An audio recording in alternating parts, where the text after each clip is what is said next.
Hi everybody, it's Meg. I'm here and I'm going to try to show you guys how I do some of my sewing today. I know times right now are really stressful and just really all over the place and crazy, so I just want to try to do something relaxing and maybe I'll try to put some nice music over this or something. And of course, we have Stuart here just hanging out, helping me out with everything. The way that I sew things is actually really simple. I am self-taught in sewing and I don't even remember how I learned. I think I just saw some videos online and then I just sort of figured it out myself. So what I have here is I just have my regular needle and thread, which all of my needles and thread were just from Daiso. I have a whole bunch of them, all of my threads, and I even just have a cookie bucket full of my supplies. It's all really simple, and I'm going to try to use red thread so it's easily seen on camera. We'll hope that this works out. And I just took two simple square sheets that I just cut out to show how simple things are. Sewing is really, really easy, which I also think that most crafting things are very simple. Crafting is mostly just putting one shape onto another shape, and sewing is also just putting shapes together, which I think is really, really simple, and that when you put something together and it all forms together in the end, that it can be really, really soothing. So I'm going to try to begin here, that all you have to do is I'm just going to cut this thread here, and I'm going to show you first that I don't actually know any names of these stitches, so I guess I'll just give them my own name. So I'm really sorry to any professional sewers out there that are gonna be sad by my lack of knowledge. So I'm just gonna take these two here and just put the first one in, really small, and this is where we're just gonna knot things. We'll pull it through, and we'll just tie simple knot, and I usually will just double knot it, but you can also triple knot it if you really want to be sure. 1, 2, and then I'm going to put it through the same again, in through there, try to keep it small, and then with this extra here, the extra loop that gets left behind, you want to put the needle through it. This adds extra strength here and makes sure that it all stays connected, and you can usually do that once or twice, especially because it's at the end or the beginning of the stitch. You really want it to be strong so that it doesn't unravel. And then you just do it 2 or 3 times, and you can already see here how strong this is getting. It's a solid line. And that actually, that's one way that people do embroidery sometimes, but there's lots and lots of different methods for embroidery that I don't really know a lot of, so my embroidery I think is very bare minimum. I'd really like to learn a lot of different techniques so that my stuff can actually survive being put on clothes. Now the first one I'm going to do is just a simple line, which is as simple as it sounds. It's just putting it through a line. Now you just want to make sure that your string's not getting all twisted like this. If that happens, I just let it drop, spin around, straighten itself out a little bit like this, and then it's fine again. Because you don't want it to get all tangled up, which can sometimes happen. Now I'm just going to push through like this, just once, pull it through, and then I'll do it again. Once, pull it through. Now you don't want it to go through the loop, you just want it to go straight. And then we just keep repeating that. This is probably the absolute easiest stitch that you can do. And I usually do this first just as a simple base for where I'm going. And then I'm going to go over it again with other stitches to add strength to it. So usually if I'm in the beginning stages of making something, a plushie or a scarf or something, this is just to make sure that it's in the shape or line that I want.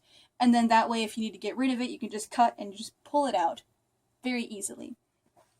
And then the way that I'll usually strengthen it is if you go the other direction, and you can see here that it has a line. Oh, sorry if you can't see that. It has a line going here, and on the other side as well. Now what I'll do to add strength to it is instead I'll go back, but I'll go over the spots that I haven't sewn on yet, so that you'll have yourself a sort of crisscross pattern. You just push through out the same holes so that the line will be completely filled. This is also a very, very simple way of doing embroidery. So if you want to add some pretty hems to something, or if you're talented enough, not even talented, sewing doesn't require talent, it just requires practice. Sewing is really easy. And then I'm just going to keep going like this, through and through. It doesn't need to be exact. A lot of my sewing is not exact, I'm just good at hiding stitch work.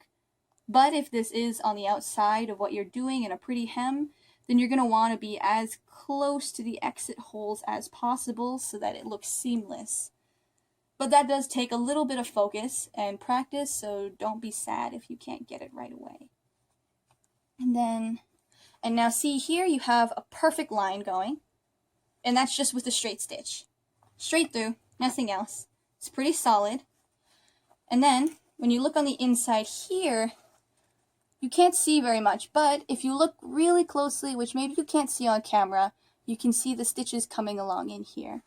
I know a stitch that helps to hide stitch work, but it will also help to give it strength, which, as I said before, to add strength to things is just lots and lots of stitches on things. Like when you look inside of a shirt, especially at the hems, you see like 5 different stitches all done by machine. That gives it so much strength so that it won't come apart. So now that you're finished here, you're going to want to do the loops that you did before, where you push it through, pull it, but then with the excess here, you loop it through. And now you might want to you can even go through, and you can loop through it twice even. Like 1, 2, pull. And that will give it a lot of added strength. And then you can just cut. And there you go. There's the first line, and it's really strong. Of course, you could do this multiple times to give extra strength, but that's super simple.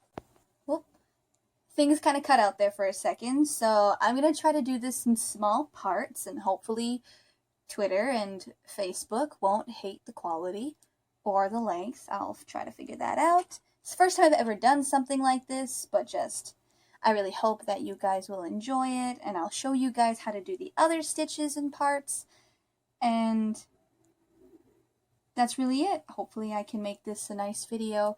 I really hope that you guys take time to breathe and to just drink some water and to just sit down and relax, because things this past almost half a year or more now have been hard. It's been hard for everyone, and it's absolutely okay to feel tired and to feel sad or angry.